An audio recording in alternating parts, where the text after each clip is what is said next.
흔히 결혼하는 날을 가리켜서 인생 최고의 날이라고 합니다. 이젠 혼자가 아니라 사랑하는 사람과 둘이서 새롭게 출발하는 날이라서 큰 기쁨과 화평이 있는 그런 날입니다. 이 날의 주인공은 신랑과 신부인데 입장하기 전에 미리 모든 단장을 하고 깨끗한 예복을 입습니다. 신부는 거의 흰색 드레스를 입는데요. 아마도 성경에서 얻은 아이디어가 아닐까 생각을 해봅니다. 이제 웨딩 마치가 울리면 신부는 사뿐사뿐 음악에 맞춰서 입장을 합니다. 이때 걸어가는 곳은 신랑에게로입니다. 또한 신랑은 신부를 맞이하기 위해서 몇 걸음 앞으로 나아옵니다. 바로 이때 축포가 터지고 박수와 환호가 쏟아집니다. 서로가 서로에게로 가는 시간이고 또 서로가 한 몸을 이루기 위해서 만인 앞에서 공개적으로 선포하는 날이 바로 결혼식을 거행하는 날입니다. 이 남녀가 만나서 결혼을 하는 것은요, 지극히 자연스럽고 또 하나님의 창조 섭리 안에서 이루어지는 일입니다. 그래서 누구도 이 결혼에 대해서 이의를 제기하거나 결혼이 잘못되었다고 말하는 사람은 없습니다. 하나님의 뜻이 이루어지는 것이고 그를 통해서 또 하나님의 창조 질서가 계속 이어져 가고 또 인류가 보존되기 때문입니다. 창세기 2장 18절에서 하나님은 사람이 독처하는 것이 좋지 못하다고 그랬어요. 그래서 아담이 혼자 있을 때에 좋지 못함으로 아담의 갈비뼈를 취하여서 하와를 만드셨습니다. 그래서 그 가정을 이루게 하셨는데 그 결혼식 날 그 신랑과 신부는 서로의 짝을 찾았기 때문에 기쁘고 즐거운 거예요. 오늘 본문에서도 바로 혼인잔치가 열리는 모습을 우리에게 보여주시는데 지상이 아닌 천국에서 혼인잔치가 열리는 그러한 내용을 우리가 볼 수 있습니다. 결혼식에서 빼놓을 수 없는 게 축가이죠. 많은 사람들이 축하하면서 꽃다발을 건네고 또 뭐 축하금을 내어놓고 하지만 그 하이라이트는 축가예요. 그 축가를 통해서 정말 이 두 사람이 이제 많은 사람들이 축복 속에서 결혼을 했고 한 몸을 이루는구나 하는 것을 실감나게 하는데요. 오늘 본문에서도 천국의 혼인잔치가 열리는데 그 음악 소리, 잔송 소리가 크게 울려 퍼지는 것을 볼 수 있습니다. 오늘 본문은 요한계시록 19장 6절에서 9절인데요. 6절 보면 또 내가 들으니 허다한 물의 음성과도 같고 많은 물소리와도 같고 큰 우레소리와도 같은 소리로 이르되 할렐루야 주 우리 하나님 곧 전능하신 이가 통치하시도다. 6절에서는 허다한 구원받은 무리들이 많은 물소리와도 같고 큰 우레소리와도 같은 소리로 이제 하나님의 통치를 찬양하는 거예요. 우리가 국립합창단원들이 가끔씩 이렇게 연주하는 것을 볼 수 있는데 TV나 방송을 통해서 볼 수 있죠. 그때 오케스트라 단원들이 함께 연주를 할 때에 장엄한 것을 느낄 수 있습니다. 그런데 이 천하 만국의 구원받은 백성들이 모여서 천상에서 하나님을 찬양하는 그 광경은 정말 우리가 말로 표현할 수 없는 거예요. 그래서 허다한 물의 음성 같고 많은 물소리와도 같고 큰 우레소리와도 같다고 이렇게 표현하고 있는 거예요. 뭐 저는 나이아가라 폭포나 이런 그랜드 캐년 같은 곳을 가보지 못했기 때문에 그 소리가 얼마나 크게 들리는지 알 수 없지만 아마도 그런 곳을 방문해 보신 분이 있다면 큰 물소리, 많은 물소리가 어떤 것인가를 좀 짐작하기가 쉬울 것 같습니다. 이제 하나님의 통치 안에서 천국에서 혼인잔치가 이루어지는데요. 신랑은 어린 양 예수님이십니다. 신부는 우리 성도들입니다. 이제 우리가 지상에 사는 동안에 청춘 남녀가 이제 자기의 짝을 찾아서 한 몸을 이루듯이 우리가 성도들이 이제 지상에서 살았는데 이제는 지상을 떠나서 어린 양이시며 또 우리의 신랑이 되시는 예수님이 계신 곳으로 올라가는 거예요. 그곳에서 예수님과 혼인잔치를 하고 영원히 이제 함께 하늘 시민으로 살아가는 거예요. 창세기 2장 24절에서는요. 아담과 하와가 결혼을 할 때에 하나님께서 하신 말씀이 이러므로 남자가 부모를 떠나 아내와 한 몸을 이룰지로다 이렇게 말씀하셨어요.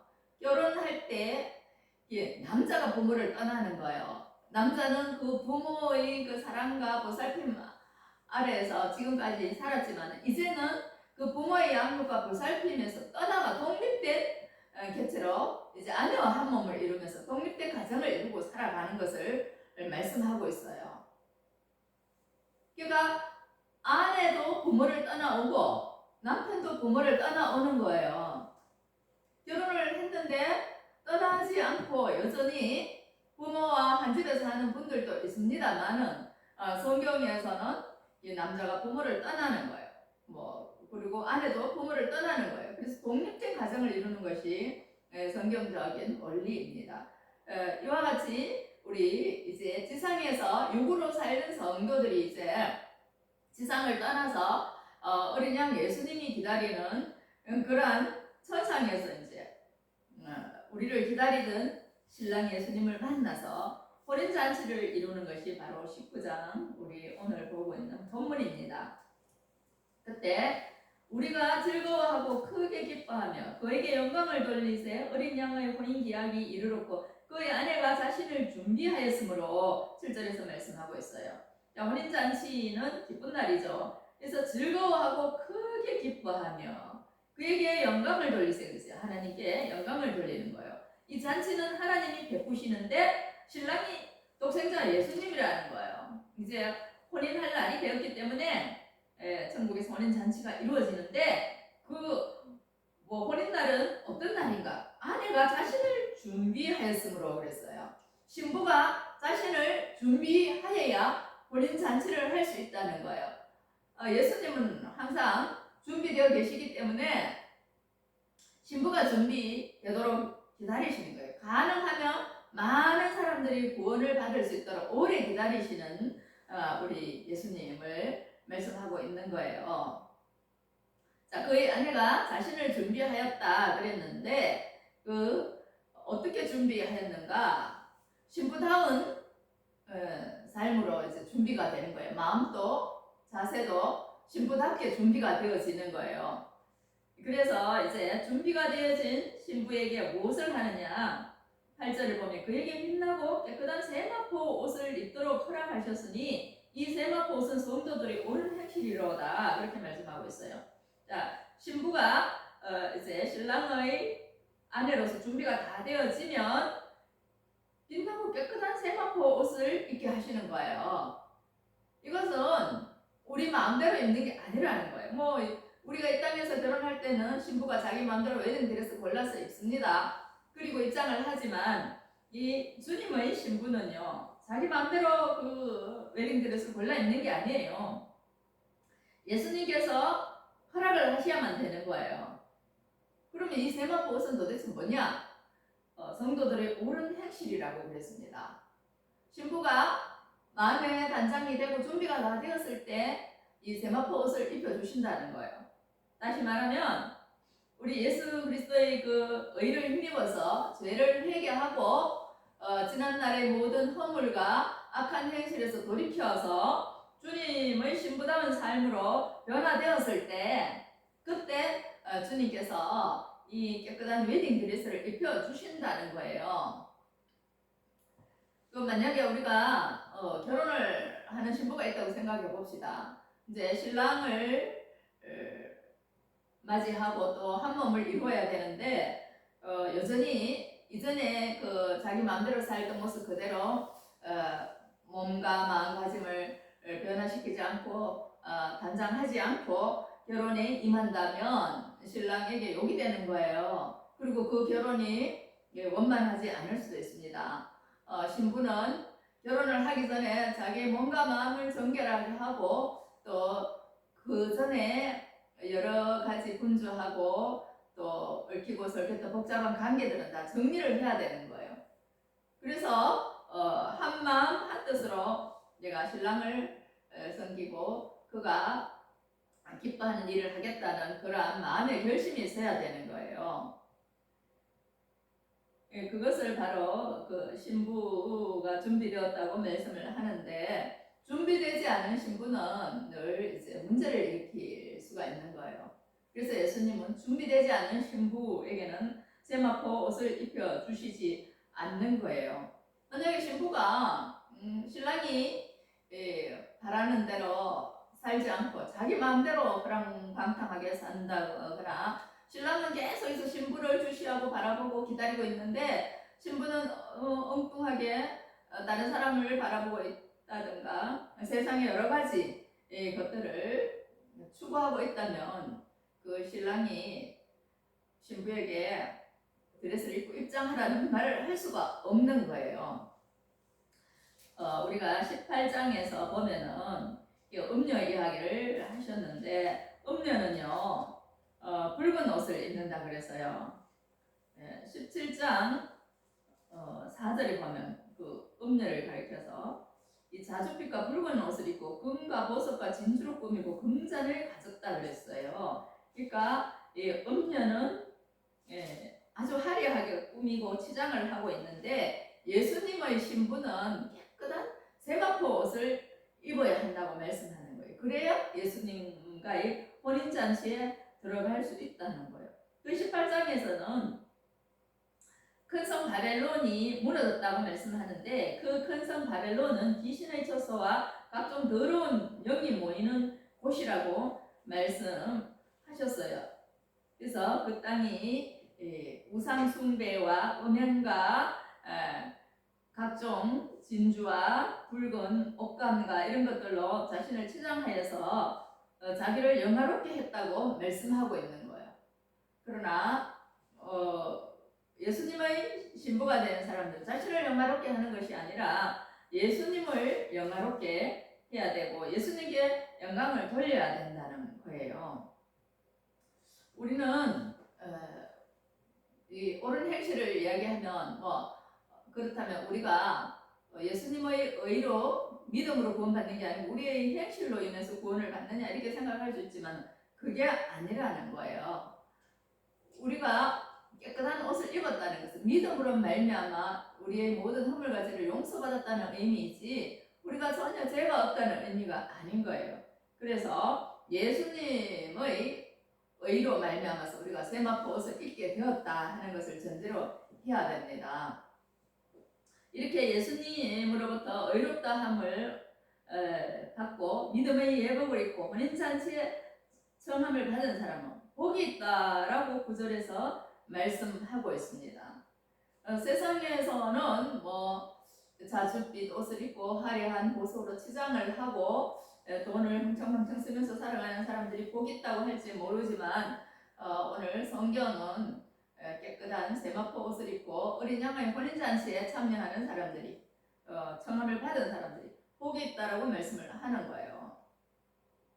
예수님을 믿어서 신부로 택함받은 성도들과 그렇지 않은 사람들의 결말이 너무나도 환희하다는 것을 우리 계시록을 통해서 알 수 있습니다. 계시록 18장에서는 지상의 종말론적인 심판이 일어나서 새들이 음녀와 짐승의 시체를 쪼아 먹는 것을 보았어요.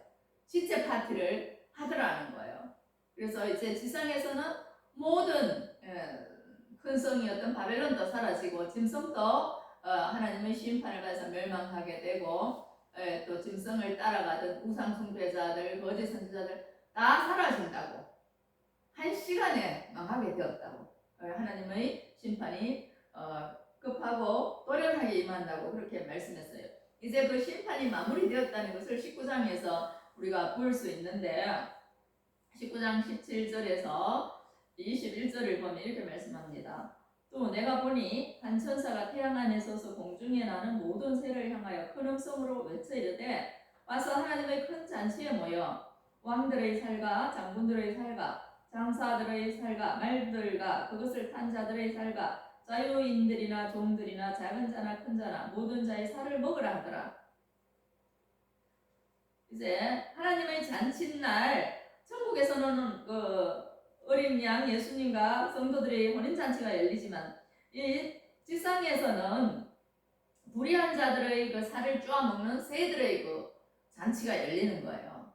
19절에서는 또 내가 보매 그 짐승과 땅의 임금들과 그들의 군대들이 모여 그 말 탄 자와 그의 군대와 더불어 전쟁을 일으키다가 짐승이 잡히고 그 앞에서 표적을 행하던 거짓 선지자도 함께 잡혔으니 이는 짐승의 표를 받고 그의 우상에게 경배하는 자들을 표적으로 미혹하던 자라. 이 둘이 산채로 유황불 붓는 못에 던져지고 그 나머지는 말탄 자의 입으로부터 나오는 검의 죽음에 모든 새가 그들의 살로 배불리더라.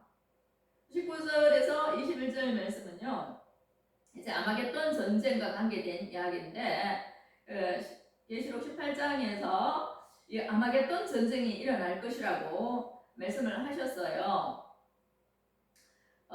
그런데 이제 19장에서는 아마겟돈 전쟁을 일으킨 짐승이 잡히고 또 그 앞에서 표적을 행하던 거짓 선지자도 함께 잡혔다고 말씀해요. 그리고 짐승의 표를 받고 그의 우상에게 경배하던 자들을 또 이렇게 유황불 붓는 못에 산채로 던졌다 이렇게 말씀합니다. 나머지는 이제 하나님의 입으로부터 나오는 말씀의 검에 의해서 심판을 받아서 죽고 모든 새가 그들의 살로 잔치를 하는 것을 볼 수 있습니다. 음녀를 따라가고 짐승을 따라갔던 무리들이 이제 완전히 끝장이 나고 산채로 유황불 못에 던져진다. 이 말씀이 얼마나 무시무시한 의미를 가지고 있는가 우리가 알아야 됩니다. 파리지옥이라는 식충식물이 있는데요.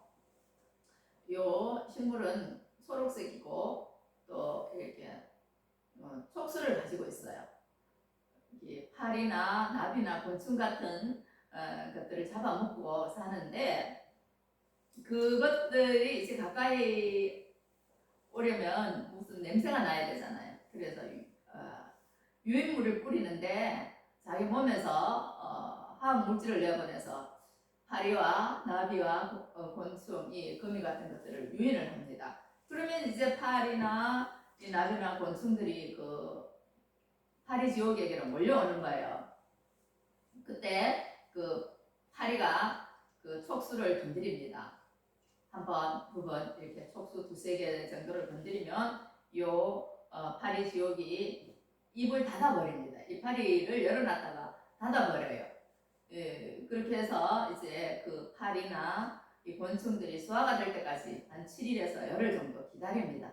수화가 다 되면 다시 입을 열어요. 그러니까 살아있는 곤충들을 잡아먹기 때문에 그 이름이 파리지옥입니다. 이처럼 오늘 20절에서도 음녀를 따라가고 짐승을 따라가는 자들이 이제 완전히 끝장이 나서 산채로 유황불못에 던져지는 것을 볼 수 있고요. 그렇게 던져지지 않고 남아있는 자는 하나님의 말씀의 검에 의해서 심판을 받고 죽임을 당해서 새들의 먹이가 되는데 혼인잔치에 들어가는 성도들과 그렇지 못한 사람들의 최후가 얼마나 극과 극으로 대비가 되는가를 보여주는 내용입니다. 지상에서는 이제 마지막 심판에 대한 그 결과가 나타나고 있고 천상에서는 이 땅에서 고난받고 핍박받았던 성도들이 이제 예수님과의 혼인잔치로 해피엔딩을 하는 모습을 볼 수 있는 거예요. 그것도 해피엔딩이 아니라 이제 새로운 시작입니다. 말하자면 천국에서 새로운 생명의 나라가 열리고 안식이 있고 기쁨이 있는 그러한 나라로 들어가는 거예요. 영원한 생명의 나라로 들어가는 그 문이 바로 천상의 혼인잔치라는 거예요. 우리가 이 땅에서는 정말 부부싸움도 하고 자녀 교육 문제로 골머리를 앓기도 하고 고부 갈등도 많고 아무튼 물질 문제로 다투기도 하고 이웃 간에도 시시비비가 잦고 참 이 세상 살아가는 것이 만만치 않아요. 골치 아픕니다. 무사식 상팔자라는 말이 있을 정도로 자녀들이 속을 썩이고 또 부부가 싸움을 하고 찢고 볶아서 이혼도 하고 또 합치기도 하고 구타도 당하는 가정들이 있고 별별 일이 다 일어나는 것이 지상의 삶인데, 이제 우리의 진정한 신랑이신 예수님과의 혼인잔치에서는 그런 것들과 다 이제 단절이 일어나고 결별이 일어나는 거예요. 세상에서의 모든 삶은 이제 굿바이. 남편도 아내도 이제 굿바이.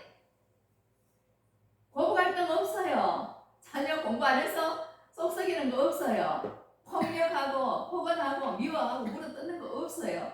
남의 거 뺏고 죽이는 거 없어요. 고통도 눈물도 없는 그 나라가 이제 시작되는 거예요. 그러니까 정말 오늘도 와, 내가 빨리 천국 갔으면 좋겠다고 말하는 사람들이 있는 거예요. 병상에서 누워서 고통하고 신음하는 이들이 빨리 주님께로 가면 좋겠다 이렇게 말하죠. 왜냐하면 그 나라에는 그 질병이나 눈물이나 한숨이나 수고가 없다는 것을 알기 때문에 그래요.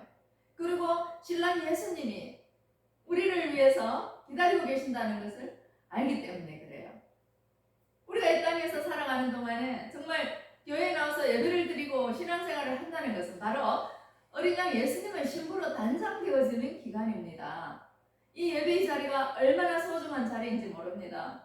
세상 사람들은 들러가고 야외로 가서 즐기고 그렇게 하겠지만 우리는 예수님의 신부로서 단장되어져 가는 거예요. 그래서 날마다 우리 속에 있는 악하고 더러운 것들은 씻음을 받고 깨끗한 세마포 옷을 입기 위한 그러한 단장을 하고 있다는 것을 우리가 이해하면 좋겠습니다.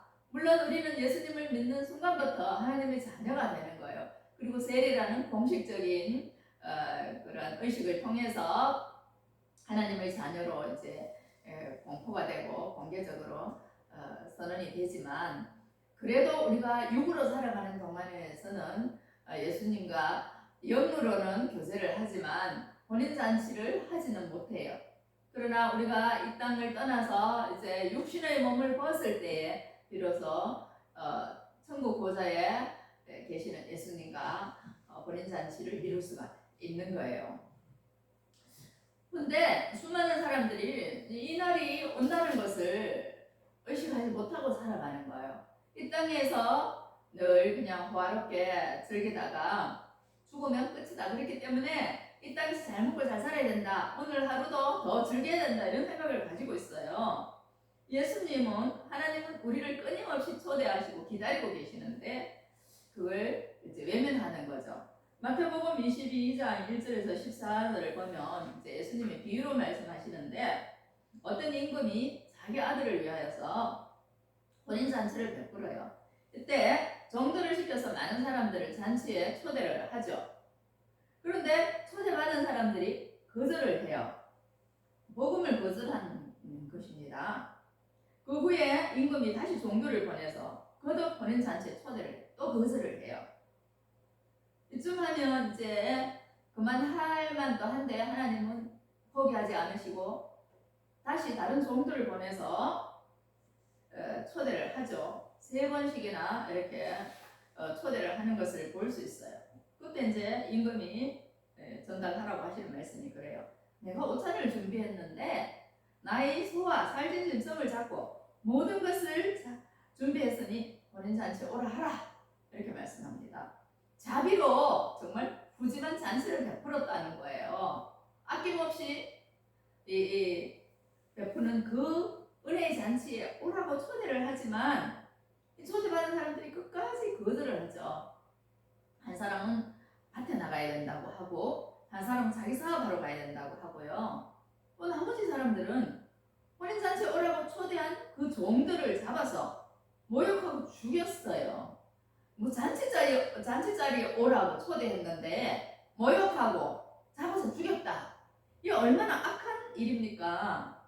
그것도 임금이 잔치 자리에 자비로 모든 것을 부담해서 큰 기쁨의 자리를 마련했는데 거절을 하지를 않나, 모욕을 하지를 않나, 죽이지를 않나. 이것이 바로 인간의 모습이라는 거예요. 그래서 임금이 분노해서 군대를 보냈습니다. 종들을 죽인 자들은 진멸하고 그 동네는 불에 살랐다고 비유로 말씀을 하셨어요. 그 다음에 이제 임금이요, 그 동네 사람들 다 불살라졌으니까 다른 사람들 초대하라고 해요. 네 거리에 가서 사람을 만나는 대로 혼인잔치에 초대하라고 해요. 네 거리라는 건 좀 더 넓은 지역으로 가라는 거죠. 천하 만민에게 이제 고래 초청장을 보내는 겁니다. 남녀노소 인종차별 없이 누구나 이 하나님의 혼인잔치에 초대를 하신다는 거예요. 그래서 이제 종들이 내 길거리에 나가서 악한 자나 선한 자나 만나는 대로 모두 데려왔어요. 그랬더니 혼인잔치 자리에 이제 손님이 가득했어요. 근데 임금이 이래 살펴보시니까 예복을 입지 않고 온 사람이 있었어요. 그 천국의 잔치 자리, 그 자리는 혼인잔치인데 예복을 입지 않고 왔더라는 거예요. 남의 뭐 예식이라고 해도 우리가 깨끗한 옷을 차려입고 갈 텐데 이 자리는 우리가 임금이 마련한 자리요, 자기의 독생자를 신랑으로 내주시는 혼인잔치 자리인 거예요. 근데 예복을 입지 않고 와 있다는 거예요. 예식에 참여할 자격이 없는 거죠. 그래서 임금님이 이제 왜 예복을 입지 않았느냐 물으시고 이제 그 자리에서 추방을 시켜요. 바깥 어두운 데 던지라. 거기서 울며 이를 갈리라. 이렇게 말씀했어요. 그 하나님이 베푸시는 그 은혜의 자리, 혼인잔치 자리에 들어가지 못한 사람은 바깥 어두운 곳, 음부죠. 거기에 던져서 울며 이를 갈리라. 후회를 하겠죠. 얼마나 이 자리가 은혜롭고 영광스러운 자리인지를 이제 그때 깨닫게 되는 거예요. 그 마태복음 22장 14절에서는 이렇게 말씀해요. 청함을 받은 사람한테 택함을 입은 자는 적으리라. 하나님이 끊임없이 복음으로 초대를 하시고 구원의 초대장을 보내셨는데 그 초대장을 받고 기꺼이 응하고 또 신부로 택함 받은 사람은 많지 않다는 거예요. 하나님은 우리의 구원을 위해서 모든 것을 지불하시고 또 모든 것을 준비하셨어요. 그 예복도 하나님이 친히 입도록 허락하신 거예요. 그런데 이 초대를 거절하여서 결국에는 바깥 어두운 곳으로 쫓겨나는 사람들이 많다는 거예요. 그런 점에서 우리는 참 복된 사람들입니다. 지금 우리는 이제 하나님의 신부로 초대되었어요. 그리고 지금 믿음의 예복을 입고 이제 신랑 되신 예수님을 이제 맞을 준비를 하고 있는 그러한 기간입니다. 이제 하나님께서 큐 사인을 주시면 우리는 이제 하나님께로 가는 거예요. 어린 양 예수님께로 가서 그 어린 양의 혼인잔치에 참여하는 영광스러운 그러한 은혜를 맛보는 거예요. 그게 바로 우리가 기다리고 소망하던 바인데 교회는 바로 그 일을 하는 거예요.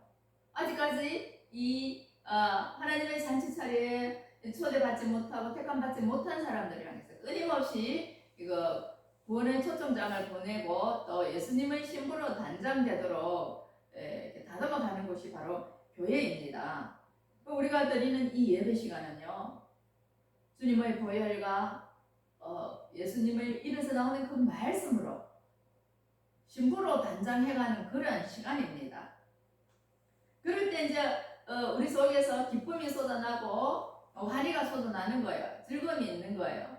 정말 사랑하는 신랑을 만난 사람은 신랑을 만난 그 기쁨이 그 안에 충만한 거예요.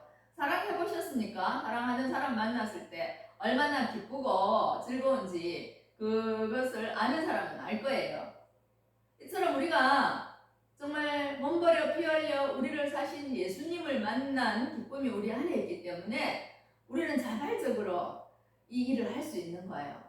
내가 만난 예수님, 정말 그분은 나의 유일한 신랑이시고 나의 생명을 보호하시는 이시고 천상천하 어디에서도 나를 지켜주실 수 있는 그런 분이라는 확신이 있는 거예요. 자, 이 땅에서 살아가는 동안에 남편은요, 때로는 마음에 안 들면 짜증을 내고 막 화를 내고 핍박을 하죠. 욕도 하죠. 어떤 남편은 구타도 하죠. 또 어떤 남편은 막 돈까지 벌어와서 뭐 신랑을 먹여 살리라 하죠. 뭐 아내들도 그런 사람이 있을 거예요. 남편 때리고 욕하고 가정 살림 안 살고 자기 마음대로 사는 사람이 있을 거예요. 이제 그 모든 억압과 고통 가운데서 해방시키시는 분이 바로 우리의 영원한 신랑이신 예수님인 거예요. 거기는 즐거움만 있고 기쁨만 가득한 거예요. 그래서 우리가 그날을 사모할 수밖에 없고 그 주님을 기다릴 수밖에 없는 거예요. 이제 처녀 총각이 부모를 떠나 그 배우자와 한 몸을 이루듯이 이제 우리가 지상에서의 모든 고통과 아픔과 억압과 비난과 슬픔의 날을 떠나서 영원히 밝고 빛나는 천국으로 갈 날을 우리가 기다리는 거예요. 그렇기 때문에 복음은 정말 기쁜 소식입니다. 이 복된 자리, 이 예배의 자리 얼마나 소중하고 신성하고 아름다운 자리인지 모릅니다. 그렇기 때문에 우리가 날마다 예배를 통해서 성화되어 가고 주님의 은혜로 성숙되어져 가는 그런 아름다운 신부로 단장하는 은혜가 있기를 바랍니다. 저뿐만 아니라 남녀노소 누구든지 다 예수님의 신부가 되는 거예요. 그런 놀라운 은혜와 복이 저와 여러분 모두에게 있기를 축원합니다. 기도하겠습니다. 하나님, 오늘 요한계시록 19장의 말씀을 통해서 어린 양의 혼인잔치에 청함을 받은 자들은 복되도다고 말씀하셨습니다. 우리는 이미 이 혼인잔치의 초대를 받았고 어린 양의 신부로 단장되어 가고 있습니다. 이제 하나님께서 사인만 주시면 우리는 그 주님과 혼인잔치에 참여해서 이 지상에서의 모든 삶을 마감하고 영원한 복락의 나라에 들어갈 것입니다. 이 기쁨, 이 은혜가 우리들뿐만 아니라 우리의 가족과 이웃과 사람 만국 모두에게 있기를 바랍니다. 아직까지 이 구원의 소식을 듣지 못하고 하나님의 잔치 자리에 초대되지 못한 분들을 불쌍히 여겨 주시옵소서. 또한 초대를 받고도 거절하는 이들을 불쌍히 여겨 주셔서 돌아오게 하여 주시고 하나님의 어린 양의 신부로서 단장되어지는 은혜가 있게 하여 주시옵소서. 오늘도 우리를 위해서 끊임없이 종들을 파송하시고 구원의 초대장을 발송하시는 우리 주 예수 그리스도의 이름으로 간절히 기도하옵나이다.